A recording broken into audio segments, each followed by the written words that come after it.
It is so much easier to scare people than to unscare them.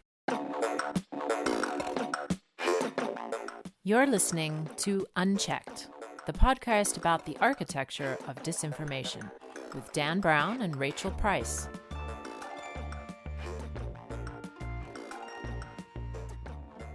Hi, this is Dan Brown, and I'm here with my good friend, Rachel Price. I do have a last name. It's Price. I'm fascinated by people like you and me who have normal words for last names. I love it. Do you know how much easier my life is when I call the insurance company? Really? I will not say my husband's full name on the air because he deserves his privacy, but it is Dutch. Ooh.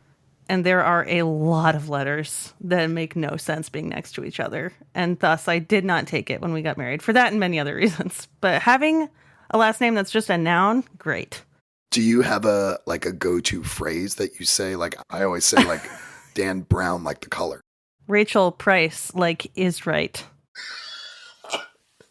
I hope that's true. It is true. Anyway, you've joined us for another episode of Unchecked, where we talk about the architecture of disinformation. We talked to Dr. Adam Ratner later. Dr. Ratner is a pediatric infectious disease specialist. He's got a new book out called Booster Shots. So he's doing real media, but he also agreed to chat with us about the use of disinformation and misinformation in his space. But before that, Rach, we're going to tell some stories. Yes. Dan, what do you know about the fifth column? Virtually nothing. So lots of bad, stupid decisions were made that led to the internment of Japanese people in the United States during World War II.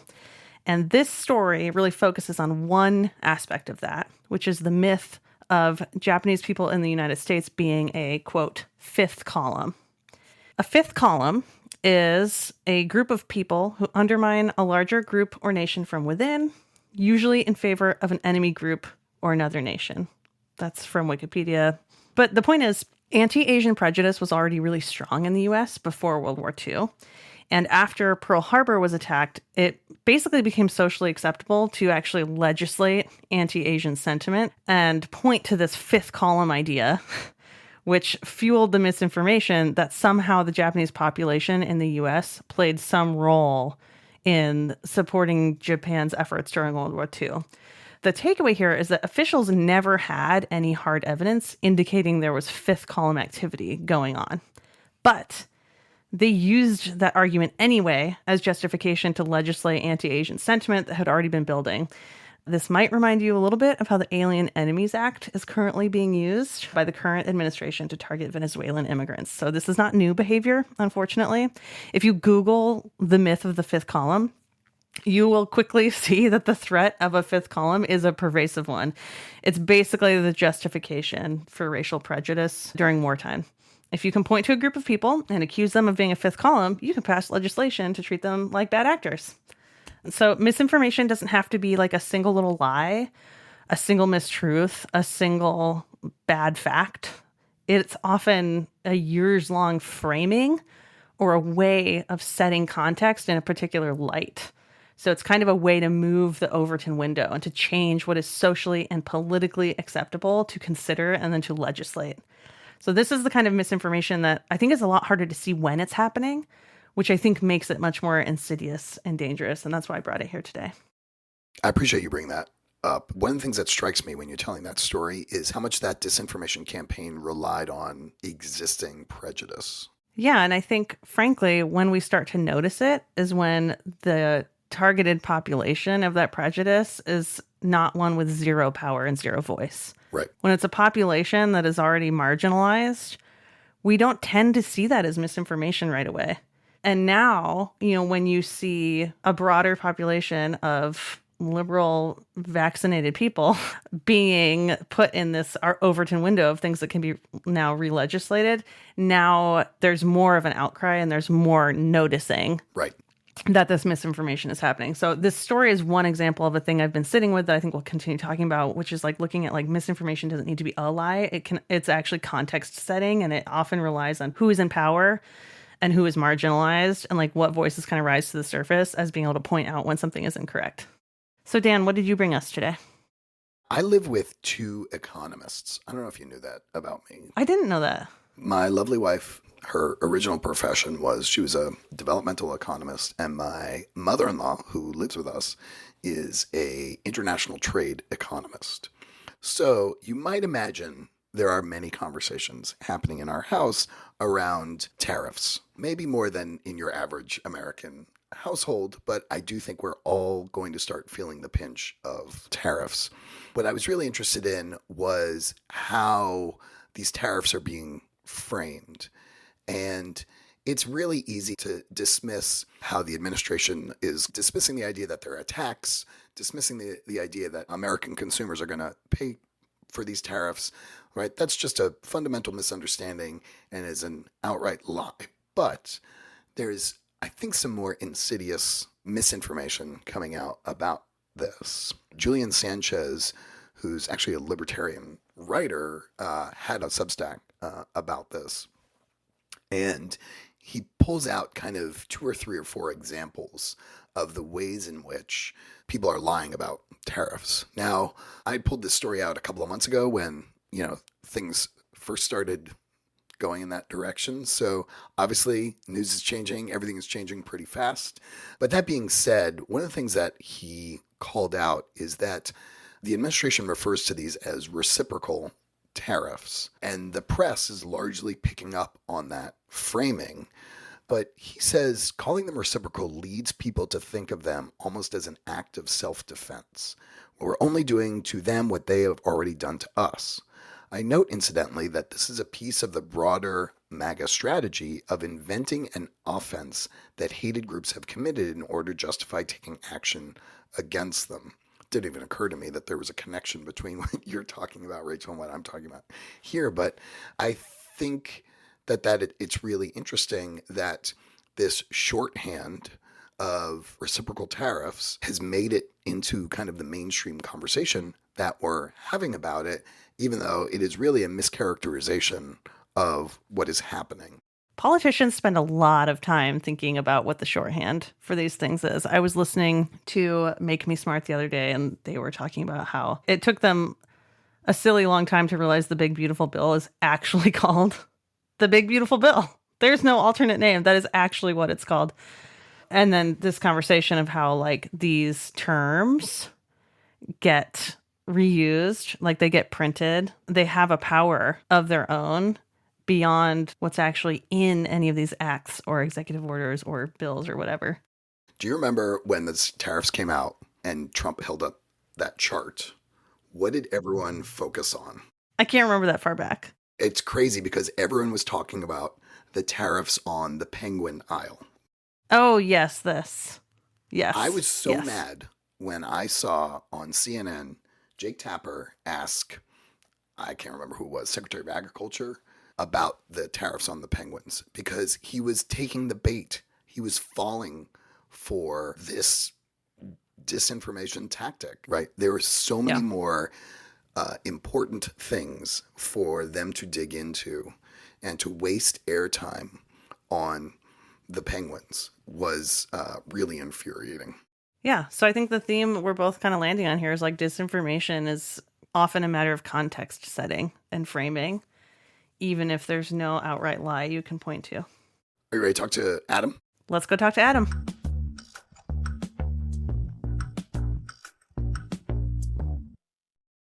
Our guest today is Dr. Adam Ratner, someone I've known for many, many years. Dr. Ratner is a pediatric infectious diseases physician in New York City and the author of the new book, Booster Shots, The Urgent Lessons of Measles and the Uncertain Future of Children's Health. Adam, thanks for joining us. Great to be here. As you know, we're focused on misinformation, and it feels like infectious diseases is one of these areas that has been infected, shall we say, especially by misinformation.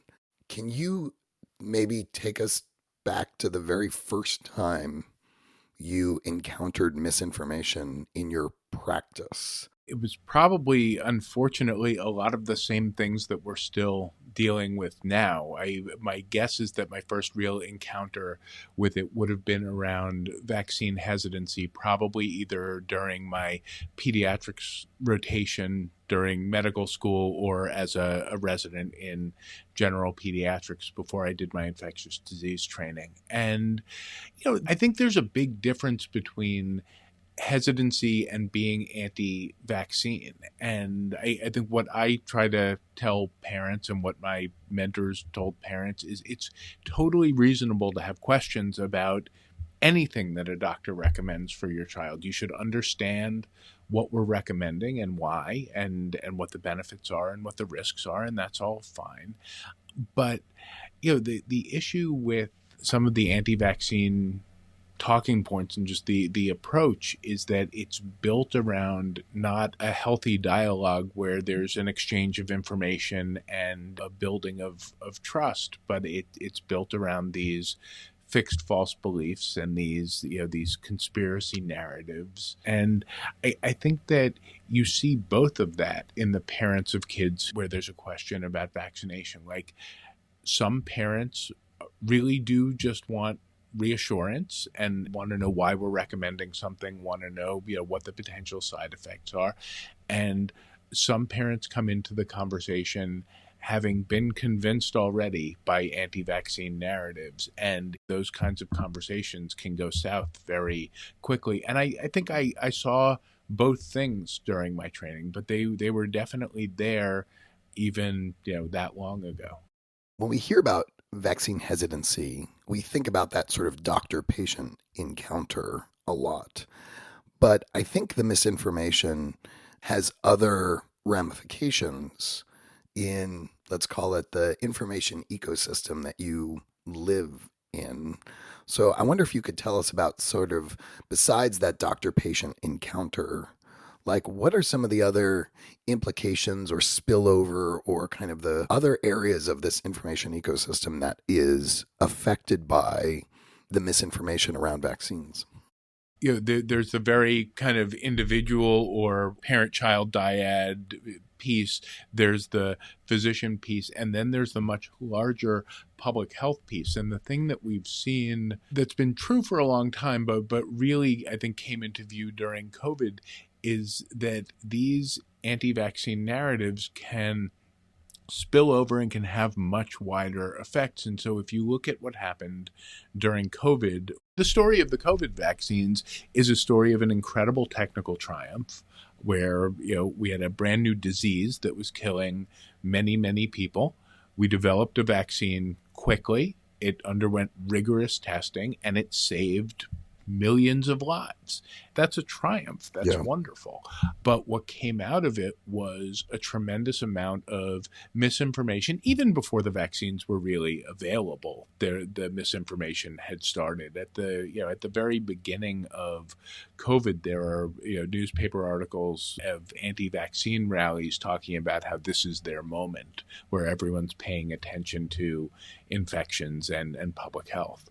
That misinformation translated into differences in death rates in Republican-leaning versus Democratic-leaning states or counties or things. So it had real population-level ramifications beyond just, is this particular family going to choose to vaccinate their particular child? If you look at death rates in red states versus blue states, the death rates were higher during COVID in the red states because vaccine misinformation became wrapped up in people's identities, which is crazy. Yeah. We're seeing this to some extent now in West Texas with the big measles outbreak that's there, where it's not just that the parents in these particular communities in West Texas are hesitant about vaccines.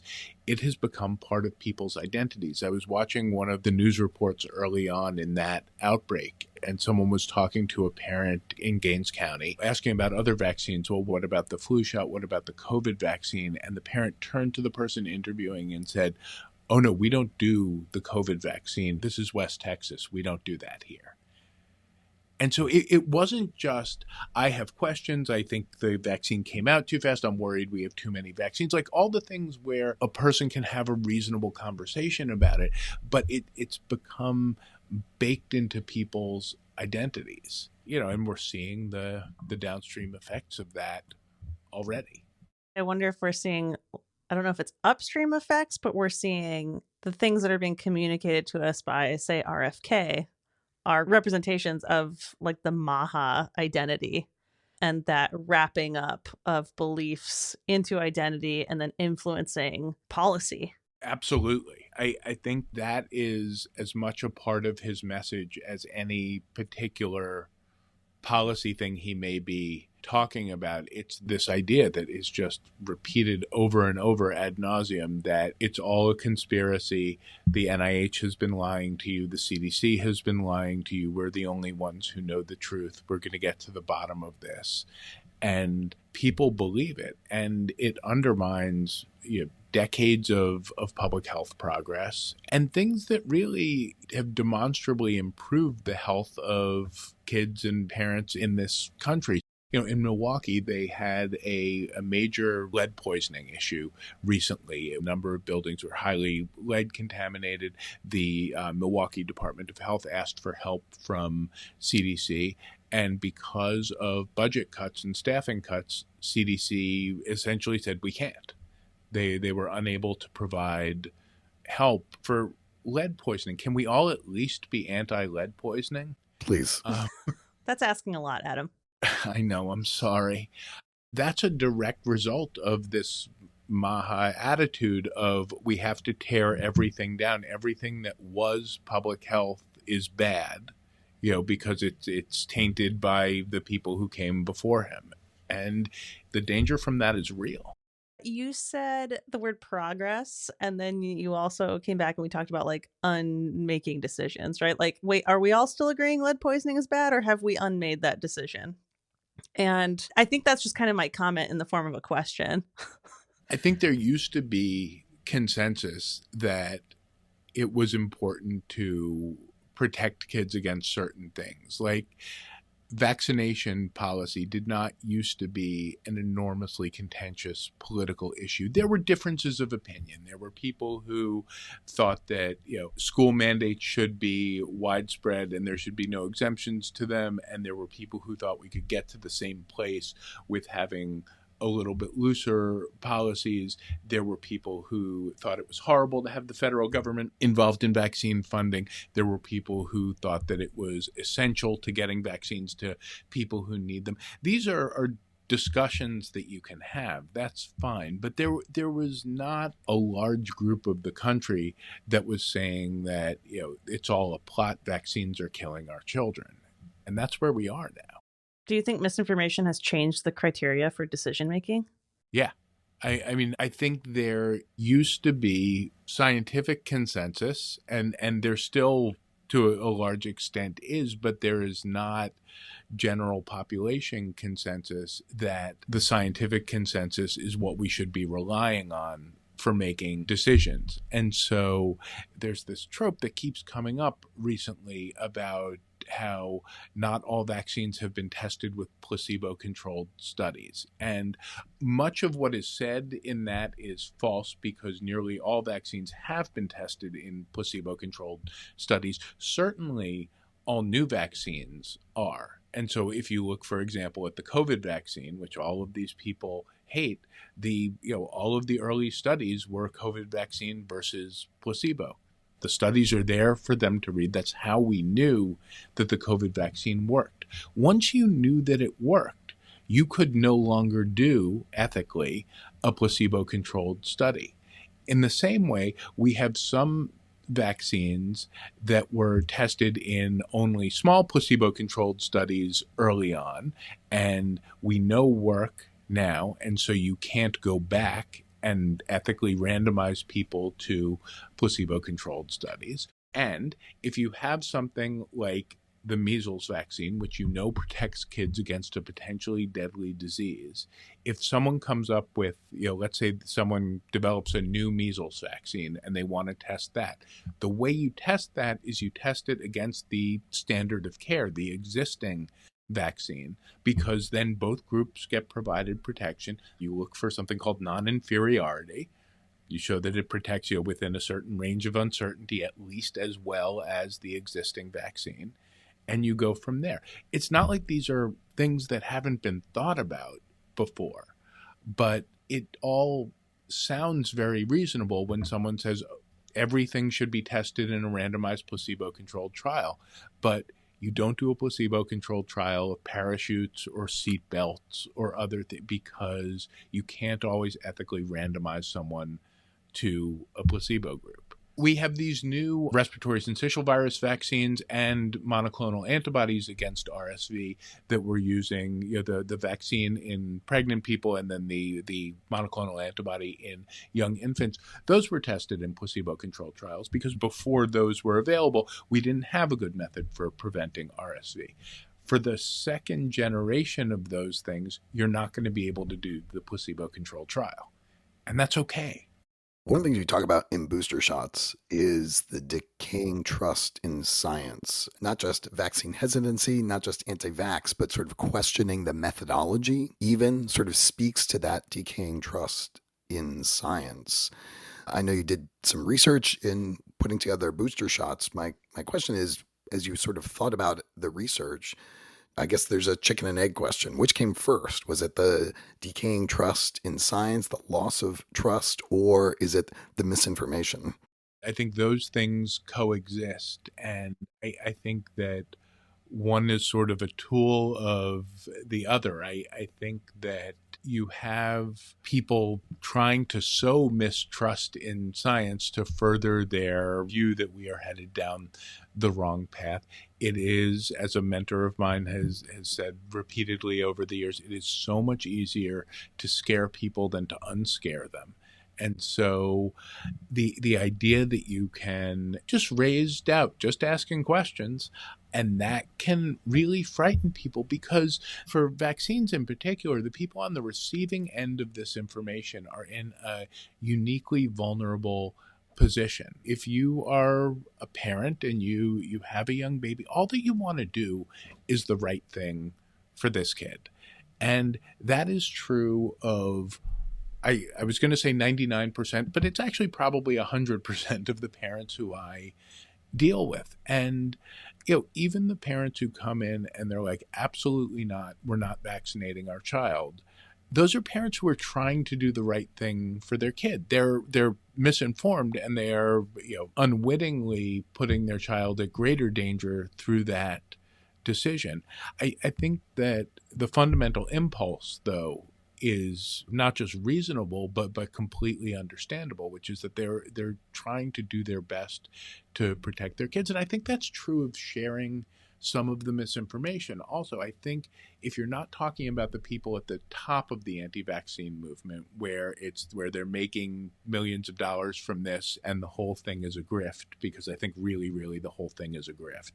But if you go one level down from that and you have the Maha moms or whoever who are sharing information on Facebook and they're telling people don't get the vaccine is dangerous, and they're not selling anything, these are people who I think at heart have good intentions. They have fallen victim to these people who don't have good intentions.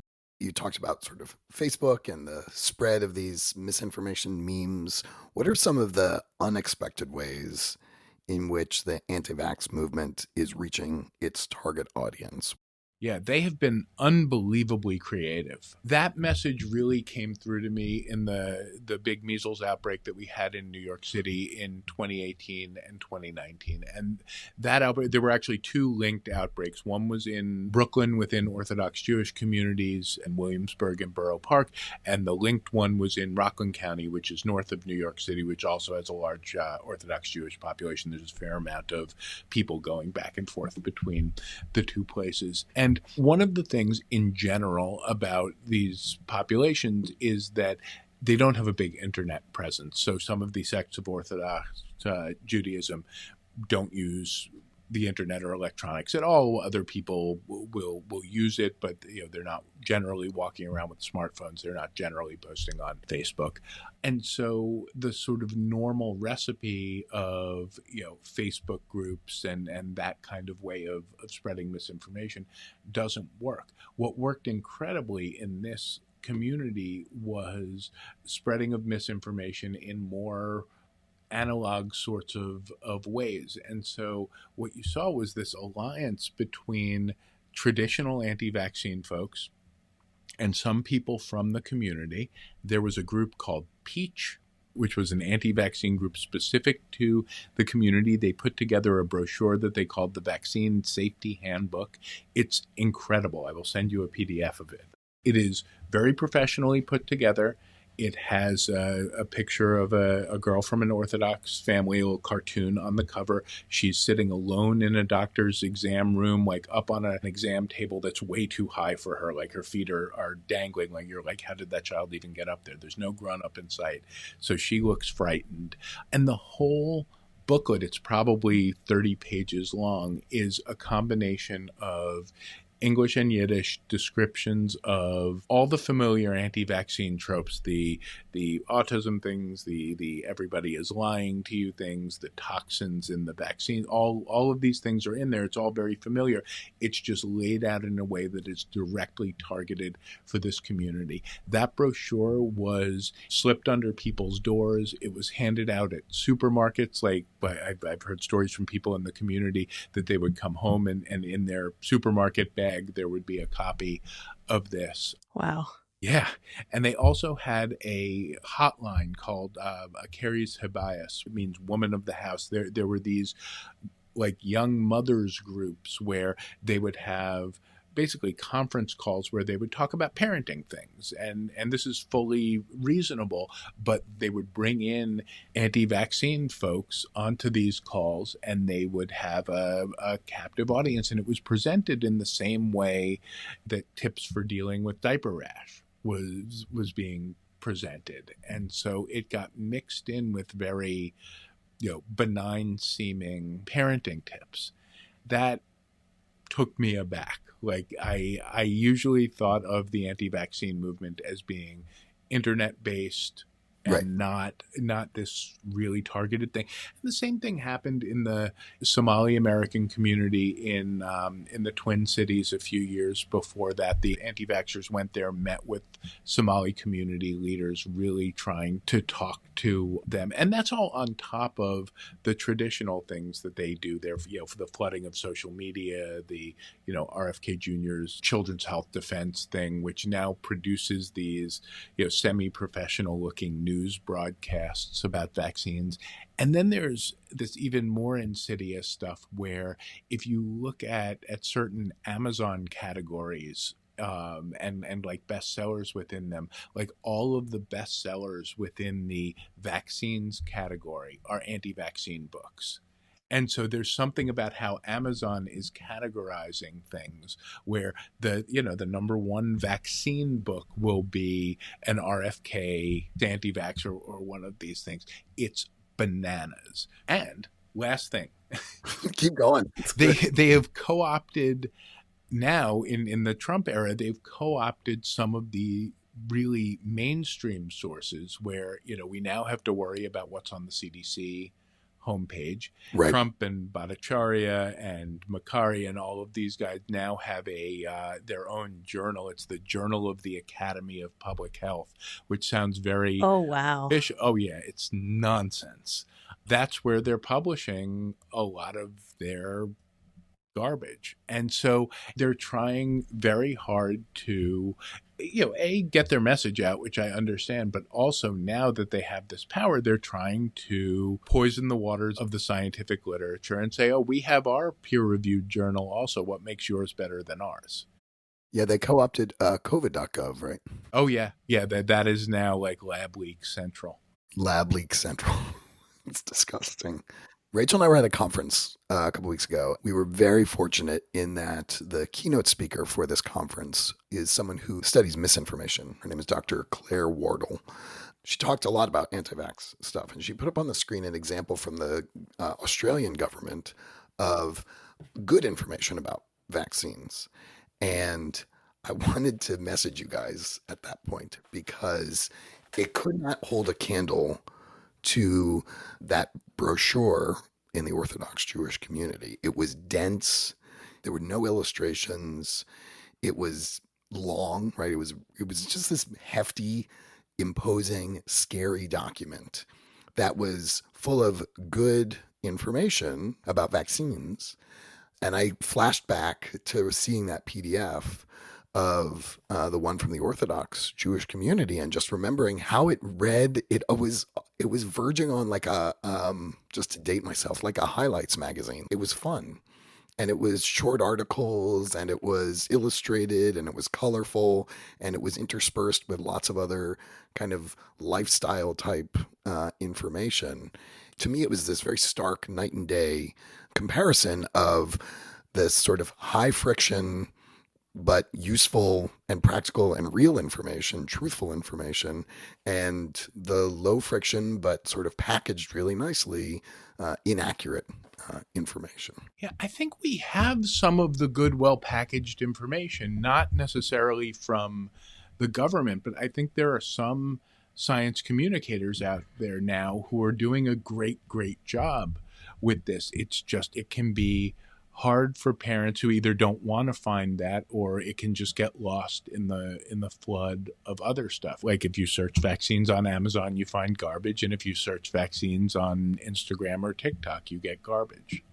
So just to come back to the beginning of all this, that fraudulent paper on the MMR vaccine came out in 1998. Would you say that the main changes to vaccine hesitancy has been these kinds of new ways of spreading this disinformation? Have there been other kinds of changes that you have felt, like in your practice or in your role in public health, that have changed over the last 30 years? Absolutely. I mean, there was vaccine hesitancy before the Wakefield paper, of course. For as long as there have been vaccines, there have been some people who have raised questions about them. In the 70s and the 80s, there were concerns raised about the diphtheria, tetanus, pertussis vaccine. There was a pretty poorly done study in the UK that raised concerns. A lot of parents stopped getting the DTP vaccine at that point. They had huge outbreaks of pertussis. And then in the 80s, in the US, there was a documentary about the purported concerns about the DTP vaccine, and that led to kind of the birth of the American wing of the anti-vaccine movement. But it never really found as much traction as it did after the Wakefield paper. And I think that was because Wakefield himself was incredibly charismatic, still is, and he found this message that you can sum up in 3 words, right? Like vaccines cause autism. And that has been this unbelievably sticky message that, that we're still dealing with now. And I think part of its appeal is just that it's short and it's easy to remember. And part of its appeal is that it's addressing an issue that is complicated. And so if you ask Wakefield what causes autism, he says vaccines cause autism. And if you ask a good pediatrician what causes autism, they say, well, lots of things. It's a complicated question. There are genetic causes of autism. There are environmental causes of autism. There are some infections that can cause autism. And you've lost your audience by then. Right. And so I think people are, especially parents who are wondering, what has happened with their child or with a child of a family member or something. It's easy to see how people get sucked into that kind of messaging. I've also kind of heard this theory floated that makes me think of what feels more urgent. If it's been so long since we've had children dying of measles, that feels less scary than your child getting autism, which is a thing that we talk about a lot now. Does that feel true to you? Absolutely. And I think that the familiarity of the diseases is really what differentiates the current generation of parents from the generation before. Like the current generation of parents, including the anti-vaccine parents, these are folks who are vaccinated. Like their parents decided to vaccinate them. And that's in large part because their parents or their grandparents knew people with polio, maybe knew people who had a child who died from measles. If you go back far enough, you find people who have really seen these diseases. It was interesting in the 2018-2019 measles outbreak here. Like, I had seen a couple of cases of measles before, not a ton. Most of the people who I was working with at that time, taking care of kids here, had never seen kids with measles. Some of the older pediatricians had. But we have this whole generation, not only of parents, but of doctors who have never seen kids with these diseases. And that's a good thing, of course. Mm-hmm. But I imagine they get asked frequently, when was the last time you saw someone with polio or diphtheria or something? It's not necessarily the most relevant question, because the answer for almost all of them is never. But why do you think that is? It can make it hard for the discussion to really resonate with the parent, I think. And maybe it makes it hard for the doctor to really have their heart in it the same way that they would if they were like, no, I've taken care of a ton of people with polio. My throat condition is caused by the human papillomavirus, HPV. And when I was a kid, the HPV vaccine didn't exist. This throat condition has largely been eliminated in Australia because Australia mandates HPV vaccinations.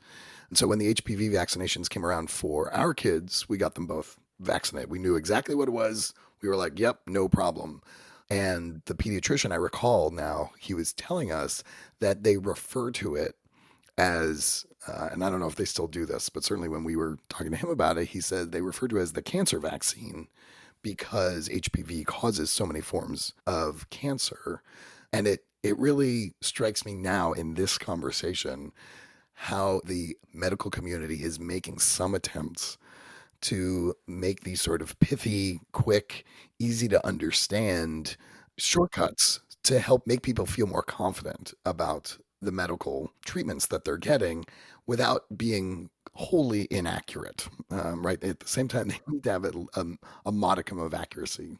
Right. I mean, that's the major reason we vaccinate against HPV. So I don't think it's disingenuous to say that, in the same way that you would call the meningococcal vaccine the meningitis vaccine, right? And the HPV vaccine is unbelievably important and is something where there's a lot of parental ambivalence because, I think that on a lot of message boards and stuff, and in a lot of parent conversations, they talk about it as an STD vaccine. Also true. Sure, but that's not the point of the vaccine. The vaccine is there to protect people against cervical cancer and penile cancers and head and neck cancers. In the same way, we give the hepatitis B vaccine early in life as a way of preventing cirrhosis and liver failure and liver cancer. And the reason you give this vaccine so early in life isn't necessarily that children are going out and acquiring hepatitis B. It's that they can get it vertically from their mother at around the time of birth, and many people are infected and don't know about it. And if you get hepatitis B early in life like that, your odds of going on to developing liver cancer from it are very high. And so it's purposefully given at that time for maximum benefit, and it prevents cancer. But you get people who are saying, well, it's a disease you get through sex or through sharing needles, and my 1 week old is not going to have sex or share needles. Right. That's not the point, and it's not the only way that you get it, but that's sort of the easy pushback from them. So we've kind of talked about this pithiness as being a leg up when you're talking to parents or people who are deciding whether or not to get vaccines. It probably has an effect on policy making individuals as well. And I'm curious if you're seeing this divide of the factual research information is maybe like people's eyes kind of glass over, and then like the pithy misinformation is a lot easier to digest. Do you feel like that's having an effect on policymaking and the people who are making decisions at that level? Yeah, absolutely. And I watched the RFK Jr. Initial hearings around the time of his appointment, and just today, we're taping this on May 14th. There were appropriations hearings. I watched a piece of those as well, and it's really remarkable because he will say things that are demonstrably factually incorrect, and someone on the committee will say, well, that's not what experts say, or that's not what the science says. And he will just keep hammering at the same tropes. There's no provision of evidence, and there's no sense that you have to back up anything that you say. It's a very lawyerly as opposed to scientific way of that he approaches these discussions. He sort of talks over people and yells, and it is disheartening. And it's one of the ways I think that he just tries to get his message out there regardless of what the truth is. Adam, how do you stay on top of sort of the state of misinformation these days? I mean, for better or for worse, it's kind of an important part of your practice, I would imagine, as an infectious disease specialist. But I think just generally in the medical community, can you help us understand sort of what steps the medical community takes to try and understand the state of misinformation? Yeah, it never ceases to amaze me. I mean, I try to pay attention to what's out there, and I talk to parents of kids who I see in my clinical practice, but it's ever changing. I know that there are doctors and science communicators who are sort of out there on the anti-vax boards, like watching. I am not one of those, A, because I don't have the stomach for it, and B, I don't have the time for it. There are a handful of science podcasts and other science communicator outlets. I really like Your Local Epidemiologist. I really like Nerdy Girls. But there's no like formal mechanism in the medical community for doing that. Not really. I mean, we talk about this a lot, and I'm involved in an American Academy of Pediatrics a committee on infectious diseases. We talk about it a lot there because vaccine hesitancy is one of the big things that we do, but not in sort of the minute to minute. What are people saying now? I think it takes a while for that kind of thing to bubble up to us. Adam, thank you so much for joining us. This was just an amazing conversation. It was great to be here. Thanks so much.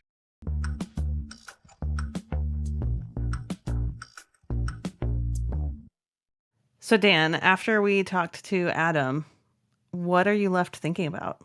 Something did very much stick out to me, and that was the story he told about how books are classified in, shall we say, certain large online booksellers, and that books related to anti-vaccine, vaccine hesitancy, or perpetuating this mistrust of science were categorized the same as books about epidemiology, books about vaccines, books about infectious diseases. And it was interesting to me that people can abuse the tagging of these books in this way by sort of tagging something vaccine related, even though anti-vax is probably not the intent of that tag. So it was interesting to hear Adam talk about it and it happening with the subject vaccine on Amazon. And it made me immediately think of how I've seen that happen internally at places where I've worked, where we kind of have this competitive use of taxonomy terms to distort search results. You tag for more things than you really need to because you really, really, really want it to show up in search if someone like searches for that thing. Right. So you see it a lot for like SEO, or you see it like internally for site search results for teams that really want their stuff to get seen. Yeah.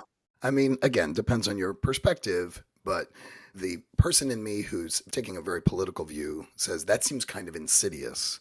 But the information architect in me says that's not quite right? I think we can do better in terms of crafting this information ecosystem to make sure people understand what they're clicking on, what they're looking at when they look at these things based on the way they're tagged or categorized. It reminded me a lot of 1984. And Orwell uses this term doublespeak, right, to kind of refer to this notion that words take on in a sense, the opposite meaning or an alternate meaning. And so I'm proposing the lens double tagging. I hope that doesn't mean anything weird. We did a quick Google before this, and we feel okay about it. Basically, the idea of double tagging is asking yourself, how can existing classification systems be exploited to miscategorize or mischaracterize what's being labeled or categorized? In this case, labeling something about vaccines when it may be more about trying to further the anti-vax movement, when it may be trying to sow more mistrust in science, suggests to me that that use of that tag is disingenuous, is an example of double tagging.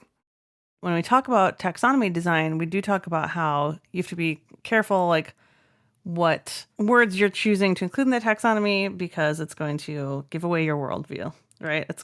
Every taxonomy is going to have some kind of lean or bias. But I think what we talk about less then is like, let's say you're even super careful about that. Now this lens is asking us to almost red team it, like, which is a security measure where you look at a thing and you ask, how could this be exploited? Right. How could this be used to do harm? And so we're kind of looking at those taxonomies and saying, how could these be used to do harm? Yes. It also makes me think about trying to anticipate the future, right? And this is a thing that we do in information architecture, is like we're always trying to think about how do we make sure this structure is as resilient, future-proof as possible. And obviously none of us have crystal balls, so we don't know what's going to happen, but we can make sure that the space is flexible enough to accommodate new things. And it does make me wonder, if I'm designing a taxonomy and there's a term in there that today is harmless, but tomorrow can be exploited, how can we design a taxonomy, a structure that allows me to incorporate new terminology to reveal these distinctions, which may be unnecessary today, but important tomorrow? Very cool. What about you?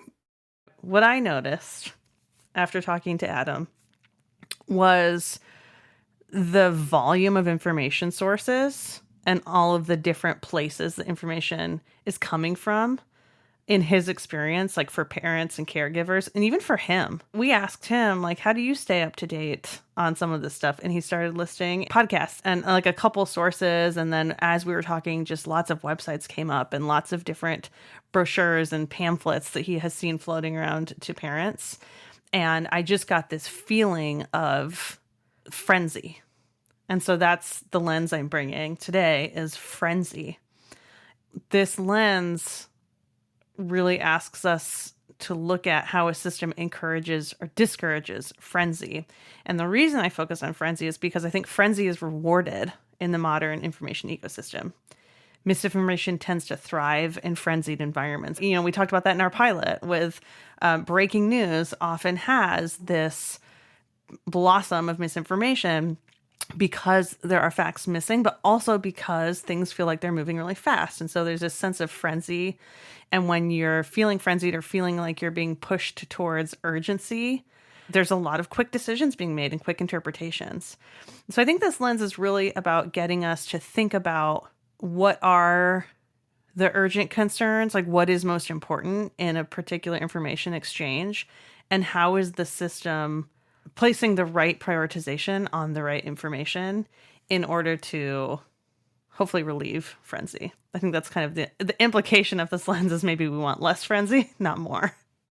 When you say the word frenzy, I immediately go to David Attenborough nature documentary Vultures Descending on Carrion, right? Like there's just this, or hyenas, like frenzied activity around whatever it is. Yeah. And it's like they all get drawn in, and it's this sort of like every creature for themselves type thing. I don't know if that's what you intended by this word, but it does make me wonder, like, what in the information space is drawing everyone in? What is, in your mind, based on the things that you heard, what is creating that frenzy? At least in the context of talking to Adam, it's fear. I had a couple lenses I was juggling here and a couple ideas, and I was thinking about fear. I was thinking about doubt. I think those are broader topics that we'll probably get into at some point. But yeah, this fear of making the wrong decision or the right decision came up with Adam, you know, as a mother in America today, I can speak to like the pressure that is just on you every day for making the best possible choice among millions of choices about everything, and this need to like quickly do the best job ever and don't make any mistakes. And I think that lends itself to this frenzy where you're either in a defensive mode, trying to stave off bad things from happen, or you're in almost this kind of receptive mode where you're getting so much information and just trying to make the right choice. And both of those situations create that kind of, I'm imagining like, when bees swarm on something too. It doesn't have to be like this attack of like, oh man, like something's trying to kill me, but there's this just like locus of activity and information being exchanged very, very quickly. What I'm hearing you say is that the frenzy is created by external pressures not necessarily embedded in the information ecosystem, or at least the digital parts of the ecosystem, or at least kind of the parts that we might design, but there may be a frenzied need to get answers to information because of either fear or doubt or just sort of a lot of attention being paid to something. Did I hear you right? Yeah. When I imagine how I would use this lens, I'm thinking about, this is really idealizing here. Let's say I'm designing some social media platform, which I hope I never am, honestly, but let's say I am. And we know there's frenzy happening out in the world about a particular topic, and that frenzy bleeds into the exchanges we see on this platform. What I want to use this lens for is almost as a way to check for like, how am I giving my users a second to breathe? I like that. And not perpetuating the frenzy or like exacerbating the frenzy in this space. I like that. And I also feel like to some extent, a lot of disinformation and misinformation techniques put the onus back on the consumer of the information. It feels like you could go in that direction with frenzy. Like, how do we tell them to chill out? But I like where you're going, which is like, how do we not perpetuate the fear by creating, let's call it an information frenzy. Information frenzy. Yeah. And so you have these individual recommendations. You see that in misinformation too, right? Which is around like, if people need to learn information literacy, we need to teach people that sort of thing. Great. Okay. That has a role. I think this lens especially is asking us to look at the systems we put in place that might exacerbate those issues. What can we do at a system level to complement the individual recommendations people are receiving for how to mitigate misinformation? All right. Double tagging and frenzy. 2 new lenses.